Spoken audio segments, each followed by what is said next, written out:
CSJMU law students, कैसे हैं आप सभी लोग। मैं हूं आपका होस्ट रोमन, आप सभी लोगों का वेलकम करता हूं अपने यूट्यूब चैनल पे। आप एलएलबी बीएलएलबी सीएसजेएमयू से कर रहे हैं एंड आप सभी लोगों के मन में एक डाउट आ रहा होगा, बिकॉज काफी सारे स्टूडेंट ने मुझसे मैसेज करके पर्सनली ये क्वेश्चन पूछा था कि सर अब हमें ओल्ड सिलेबस पढ़ना है सीएसजेएमयू बीएलएलबी एलएलबी का या न्यू सिलेबस पढ़ना है सीएसजेएमयू एलएलबी बीएलएलबी का। तो इस क्वेश्चन का मैं आपको जवाब देने वाला हूं कि कौन सा पढ़ना है और किस तरह से पढ़ना है, और साथ ही साथ मैं आपको यह भी बताने वाला हूं कि अगर आप एक फ्यूचर में एडवोकेट बनने जा रहे हैं या आप जज की तैयारी कर रहे हैं, जुडिशरी एग्जाम की तैयारी कर रहे हैं, तो आपको कौन सा लॉ किस तरह से पढ़ना चाहिए। तो पूरी डिटेल वीडियो होने वाली दोस्तों, वीडियो को पूरा जरूर देखना एंड चैनल पे पहली बार आए तो चैनल सब्सक्राइब जरूर कर लेना, बिकॉज सीएसजेएमयू एलएलबी बीएलएलबी से रिलेटेड जो भी अपडेट्स आपकी होती है वो इस यूट्यूब चैनल पे आपको मिल जाती हैं। तो चलिए अगर मैं वीडियो स्टार्ट करता हूं बिना किसी देरी करते हुए, तो देखो इस वीडियो को मैंने तीन पार्ट्स में आप कह सकते हैं डिवाइड कर दिया। पार्ट्स आप मान के चल तीन टाइप के स्टूडेंट इस समय मिलेंगे हम लोगों को। फर्स्ट वो होंगे जो न्यू सेशन के होंगे, फॉर एग्जांपल जिन्होंने 2024 में एडमिशन लिया होगा एंड उनका भी फर्स्ट सेमेस्टर का एग्जाम इसी ईयर हुआ होगा। सेकंड कैटेगरी के वो स्टूडेंट्स आते हैं जिनके मन में ये डाउट्स होगा। सबसे ज्यादा डाउट इन सेकंड पार्ट में आ रहे हैं इनके मन में होगा, बिकॉज ये वो स्टूडेंट हैं जिनका करंट सेशन चल रहा है, यानी जिन्होंने 2023, 22, 21, 2020 या 2019 एक्सेट्रा में एडमिशन लिया था, 2024 से पहले एडमिशन लिया था। उनके मन में बहुत ज्यादा डाउट आ रहा है कि ओल्ड सिलेबस पढ़ना है या न्यू सिलेबस पढ़ना है, ठीक। एंड साथ ही साथ हमारे कुछ स्टूडेंट वो हैं जिनको बैक पेपर देना होगा या जो एक्स स्टूडेंट होंगे तो उनके मन में भी काफी सारे डाउट्स आ रहे होंगे। तो देखो मैंने यहाँ पे तीन कैटेगरी स्टूडेंट्स की बना दी, तो इन तीन कैटेगरी के अकॉर्डिंग मैं आंसर जवाब देने वाला हूं। साथ ही साथ इसके बाद जो इंपॉर्टेंट टिप्स एंड ट्रिक्स हैं इसके रिगार्डिंग वो भी आपके साथ शेयर जरूर करूंगा। तो देखो सबसे पहले वो स्टूडेंट आते हैं जो 2024 में जिन्होंने एडमिशन लिया था, जिनका अभी एग्जाम हुआ था 2020 में फर्स्ट सेमेस्टर हुआ था, तो उनके में जो एग्जाम आया था वो उनका बीएनएस आया था एंड उनको न्यू लॉ पढ़ना है। देखो सबसे पहले मैं यहाँ पे क्लियर कर दे रहा हूं कि यार यहाँ पे कोई भी सिलेबस चेंज नहीं हुआ है, ठीक। सिलेबस वही है आपका, बस चेंज हुए हैं जो आपके जो न्यू ओल्ड लॉज थे उनकी जगह न्यू लॉज आ गए। तो बस यही डाउट चला कि ओल्ड वाले पढ़ने या न्यू वाले पढ़ने, एंड इसकी जिम्मेदार हम कह सकते हैं जो मन में क्वेश्चन आ रहा है इसकी जिम्मेदारी यूनिवर्सिटी की होनी चाहिए थी, कॉलेज की होनी चाहिए थी, क्लियर करे कि क्या पढ़ना है क्या नहीं पढ़ना, बट क्लियर नहीं करा गया, बिकॉज कई जगह से कुछ बताया जा रहा है, कई जगह से कुछ बताया जा रहा है। ओके, तो मुझे जो समझ में आ रहा है जो सही लग रहा है मैं आपके साथ शेयर करूंगा। तो मैं जैसा बता रहा था कि जो हमारी फर्स्ट कैटेगरी आ रही है जिन्होंने 2024 में एडमिशन लिया था एलएलबी या बीएलएलबी में, जिनका फर्स्ट सेमेस्टर का एग्जाम 2025 में जनवरी लास्ट या फरवरी में जो स्टार्ट हुए थे, ठीक। तो उनका आप देख सकते हो जो आपका पेपर हुआ था बीएनएस का हुआ था, आपके जो क्वेश्चन आए थे वो बीएनएस के ही आए थे। तो आपका न्यू क्रिमिनल लॉ ही आपको पढ़ना है, आपको कोई टेंशन लेने की जरूरत नहीं है। जब अब आपके दूसरे जो क्रिमिनल लॉ स्टार्ट होंगे, फॉर एग्जांपल जो सीआरपीसी की जगह बीएनएसएस था एंड एविडेंस की जगह जो अब आपका आ चुका है बीएसए, तो उसके रिगार्डिंग एक इंपॉर्टेंट अपडेट मैं आपको अभी दूंगा, तो वीडियो एंड तक जरूर देखना। नाउ यहाँ पे जो सेकंड कैटेगरी के स्टूडेंट आते हैं जिनका मन में सबसे ज्यादा डाउट है, जिनके मन में सबसे ज्यादा डाउट होना भी चाहिए, बिकॉज देखो इन्हीं को कोई कॉलेज बता रहा है कि आप न्यू पढ़ो, कोई कॉलेज बता रहा है कि आप ओल्ड पढ़ो, ठीक। तो इनको एक्चुअल में करना क्या चाहिए। देखो जो लास्ट सेमेस्टर के अभी लास्ट में जो एग्जाम हुए थे दोस्तों, अभी जो आपके जनवरी एंड में फरवरी स्टार्ट में जो हुए थे 30 या 31 जनवरी से जो आपके स्टार्ट होते 29 जनवरी से, ठीक। तो देखो सॉरी गाइस, तो उसमें जो 7 सेमेस्टर के स्टूडेंट थे या जो अदर स्टूडेंट भी थे एलएलबी के या बीएलएलबी के, उसमें जो जिनका इस बार फर्स्ट टाइम जो एग्जाम दे रहे थे न्यू क्रिमिनल लॉस का, फॉर एग्जांपल जिनका आईपीसी था, ठीक। तो मुझे भी जो लगा था जो यूनिवर्सिटी की तरफ से भी जो शेड्यूल जारी किया गया था एंड जो बताया भी जा रहा था कि उसके अकॉर्डिंग जो इनके एग्जाम होने चाहिए थे दोस्तों वो न्यू लॉस के होने चाहिए थे, बट उनका जो एग्जाम पेपर आया वो ओल्ड आया, आईपीसी पूछा गया एंड आईपीसी का भी पेपर ऐसा पूछा गया कि उसमें सिर्फ और सिर्फ सेक्शन से रिलेटेड मोस्टली क्वेश्चन पूछे गए, जो कि बहुत ज्यादा टफ पेपर इन लोगों ने बनाया था। हो सकता है जानबूझ के बनाया हो, खैर वो एक अलग बात है। नाउ यहाँ पे बात ये आती कि अब हमें कौन सा पढ़ना है। जो अब हमारा जो सीआरपीसी होगा एविडेंस वाला, तो ये लोग पढ़ चुके होंगे मोस्टली इसमें, या जिनको पढ़ना भी एविडेंस वाला, तो अब हमें कौन सा पढ़ना है। तो देखो यहाँ पे मैं तीन कैटेगरी आपको बता देता हूँ, ठीक। यहाँ पे आपको डिसाइड करना है कि आपको किस पर्पस से पढ़ना है। यहाँ पे पर्पस बहुत जरूरी आप लोगों के लिए। एक पर्पस आपके लिए हो सकता है कि सिर्फ आपको एग्जाम पास करना है, ठीक। एक पर्पस ये हो सकता है कि आपको एडवोकेसी भी करनी है, आप साथ में कोर्ट प्रैक्टिस कर रहे होंगे या करने के साथ में सोच रहे होंगे। एक पर्पस ये हो सकता है कि आपको जुडिशरी एग्जाम की प्रिपरेशन करनी है, ठीक। तो ये तीन पर्पस है, ठीक। आप बैक पेपर वाले भी हैं, एक्स स्टूडेंट वाले, वो आप भी इस बात को जरूर से जरूर देखें। एंड अगर आप फर्स्ट सेमेस्टर वाले थे यानी जो न्यू सेशन के हैं वो भी इस चीज को जरूर देखो जो मैं बताना चाहता हूं। देखो पर्पस सिर्फ पास होना है, तो जो आपके कॉलेज में बता रहे हैं आप वो पढ़ लीजिए। मोस्टली कॉलेज में ओल्ड लॉस बता रहे हैं एंड प्रोबेबिलिटी चांसेस भी ज्यादा है कि आपका जो एग्जाम हो, जो एग्जाम पेपर हो वो ओल्ड लॉ से ही बने, ठीक।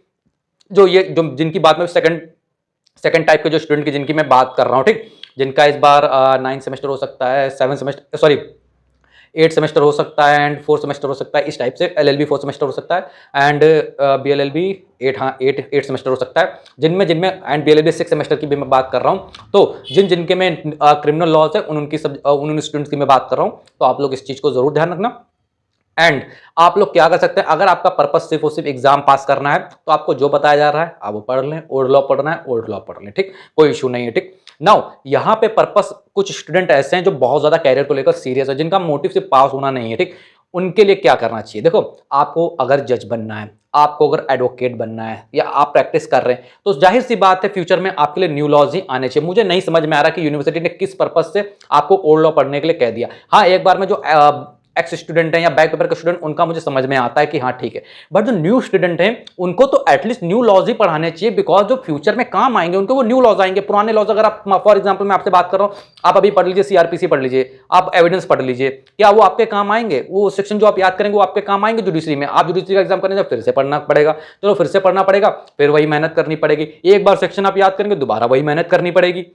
ऐसा ही आपका एडवोकेसी में जाएंगे, भाई वकील साहब, अब भाई जैसे ही हम लोग एलएलबी में एडमिशन ले लेते हैं, आस पड़ोस के जितने भी हमारे नेबर्स होते हैं, कहते हैं वकील साहब ये चीज बताओ क्या होगी, वकील साहब ये चीज बताओ क्या होगी, तो क्या आप उनको ये बताएंगे कि भाई आईपीसी 420 में ये दिया हुआ है? अब वो तो सेक्शन ही बदल गया है, सेक्शन बदल गया है ना। तो क्या आप समय, देखो एडवोकेसी क्या होती है, हमें समय के साथ अपडेट रहना पड़ता है, अपग्रेड रहना पड़ता है। ये तो लॉस की बात हो रही है, हमें तो डेली 10-15 जो जजमेंट्स आते हैं सुप्रीम कोर्ट, हाई कोर्ट्स के वेरियस, वो भी हमको रीड आउट करने ही पड़ते हैं, क्योंकि अगर आपको सफल बनना है इस फील्ड में तो आपको टाइम टू टाइम अपने आप को अपडेट करना पड़ता है। अब यहां पे बात आती है कि हमें क्या करना चाहिए। तो देखो, पास होना है तो कॉलेज में जो बता रहे हैं न्यू पढ़ो, ओल्ड बता रहे हैं ओल्ड पढ़ो, ठीक, दैट्स इट, इसके अलावा कुछ ना पढ़ो। बट अगर आपको जुडिशरी का एग्जाम क्रैक करना है, या आपको एडवोकेसी करनी है, या आप कोर्ट में प्रैक्टिस स्टार्ट करना चाहते हो, तो मेरा सजेशन आप सभी लोगों के लिए ये रहेगा कि आप ओल्ड प्लस न्यू लॉस को कंबाइन करके पढ़ें। अब वो कैसे होगा सर, ये क्या बता रहे हो, एक पढ़ा नहीं जा रहा, दो बता रहे हो पढ़ लो। तो देखो, मैंने जो फॉलो किया था मैं वो बताने चाहता हूं। देखो, मेरे टाइम पे तो जो मैंने पढ़ा था उसमें न्यू ओल्ड क्रिमिनल लॉ के कॉन्सेप्ट नहीं था, क्योंकि वो ओल्ड लॉज ही आ रहे थे, ठीक।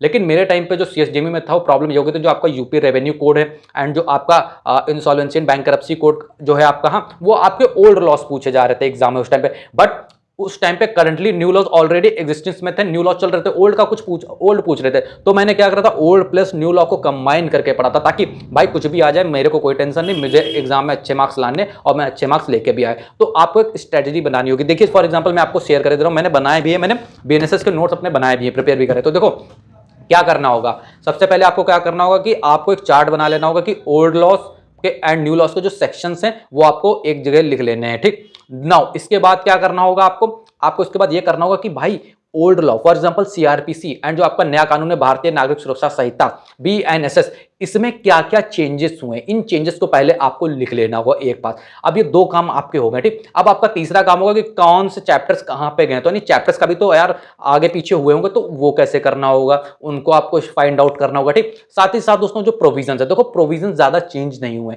हाँ, सीआरपीसी में अच्छा खासा मैं कह सकता हूं चेंज हुआ है, बट आपका जो एविडेंस था, जो भारतीय साक्ष्य अधिनियम हो चुका, उसमें ज्यादा कुछ बदलाव नहीं हुआ है। एंड आपका बीएनएस में ज्यादा कुछ बदलाव नहीं हुआ है, कुछ इंप्रिजमेंट, कुछ पनिशमेंट एड ऑन हो गई है दोस्तों, कुछ न्यू क्राइम्स ऑफेंसेस जुड़ गए हैं दोस्तों, बस मेजर जो चेंजेस आपके हुए हैं सीआरपीसी एंड बीएनएसएस में हुए हैं बस। ओके, ज्यादा से ज्यादा जो माइनर जो चेंजेस हैं आपके बीएसए एंड जो आपका मैंने बताया उसमें हुए, ज्यादा किसी में नहीं हुए, ठीक। तो इस चीज को आप लोग मान के चलना, ठीक। तो मैंने यहाँ पे कुछ लिस्ट बना रखी थी दोस्तों, तो मैं आपको जस्ट पढ़ा के बता दे रहा हूँ। ओके, तो इस चीज को आप लोग जरूर फोकस करना। एंड जो ये नोट्स बनाना उसके लिए बेरेट जरूर परचेस करना, बिकॉज बिना बेरेट के प्रॉब्लम होगी दोस्तों। डिग्लॉट एडिशन की बेरेट परचेस करना, लिंक मैं डिस्क्रिप्शन में दे दूंगा, आप लोग वहां से परचेस कर सकते हैं, या टेलीग्राम चैनल आप लोग ज्वाइन कर लें, वहां पे शेयर कर दूंगा। अब यहाँ पे मैं बताने वाला हूँ, एक बार मैं आपको करके भी बता देता हूँ यार, ताकि आप लोग ये ना कहें ऐसा वैसा, ठीक। तो देखो, मैंने यहाँ पे एक एनालिसिस किया था दोस्तों। देखो, मैं यार नोट्स बनाता हूँ तो काफी एनालिसिस करता हूँ, लीगल रिसर्च करता हूँ, ठीक। लीगल रिसर्च करके ही नोट्स बनाता हूँ। तो देखो, मैंने यहाँ पे क्या करा, सीआरपीसी एंड बीएनएसएस, अगर आपके पास बेरेक्ट दोनों ओपन कर लो, सीआरपीसी बीएनएसएस, अभी कभी बता रहा हूँ कि दोनों को साथ में कैसे पढ़ सकते हैं, अभी भी लाइव, ठीक।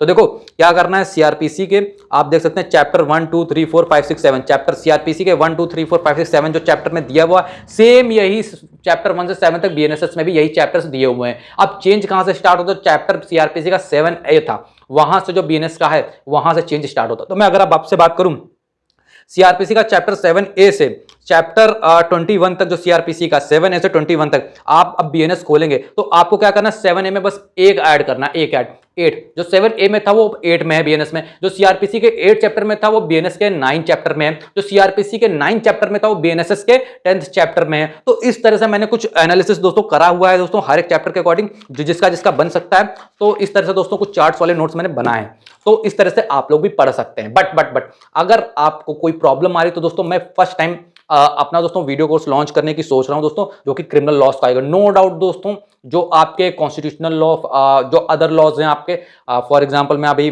पेनोलॉजी, विक्टिमोलॉजी आपका लॉ हो सकता है, या आपका सीपीसी या अदर लॉस जो भी आपके सब्जेक्ट सेमेस्टर में, उनकी फ्री क्लासेस यूट्यूब पे स्टार्ट होने वाली। आपकी अप्रैल से सारा स्टडी मटेरियल क्रिएट हो चुका है, रेडी हो चुका है। बस इस बार थोड़ा प्रिपरेशन कर रहे हैं, बहुत जल्द आपके लिए सरप्राइज भी आने वाला है चैनल से रिगार्डिंग कुछ, वो भी आपके साथ शेयर करूंगा जल्दी आपको। ये जो आपका नवरात्र स्टार्ट हो रहा है उसी में अनाउंस करूंगा, ठीक। नाउ अब जो मैं कोर्स की बात कर रहा हूं, आपको सिंपली नीचे डिस्क्रिप्शन में लिंक मिल जाएगी, उस फॉर्म को फिल आउट कर देना। हमारी टीम में से कोई आपको कांटेक्ट करेगा, आपको सारी डिटेल शेयर कर देगा, एंड नॉमिनल फीस होगी, ज्यादा फीस नहीं होगी दोस्तों उसकी। एंड जो हमारे 2 कोर्सेज होंगे, ये जो आपके जो न्यू क्रिमिनल लॉज हैं एंड ओल्ड क्रिमिनल लॉज, इनको मैं कंपेयर करके पढ़ाने वाला हूँ, ओके। एंड मेरा जो मेन फोकस होगा जो न्यू क्रिमिनल लॉज पे ही होगा, क्योंकि आपको जो जुडिशरी के एग्जाम है, जो आपकी एडवोकेसी, जो प्रैक्टिकल ट्रेनिंग आपकी होगी कोर्ट में, उन सभी में न्यू लॉज ही काम आने वाले। बट इस तरह से पढ़ेंगे कि ओल्ड प्लस न्यू का कंबाइनेशन लेकर चलेंगे, एंड एग्जाम में अच्छे मार्क्स से पास हो जाए, इस तरह से भी लेके जरूर चलेंगे, ठीक। तो अगर आपको ज्वाइन करना है तो लिंक आपको डिस्क्रिप्शन में, कमेंट बॉक्स में मैं दे दूंगा, आप लोग फॉर्म को फिल आउट कर लेना। हमारी टीम से कोई आपको कांटेक्ट जरूर कर लेगा विद इन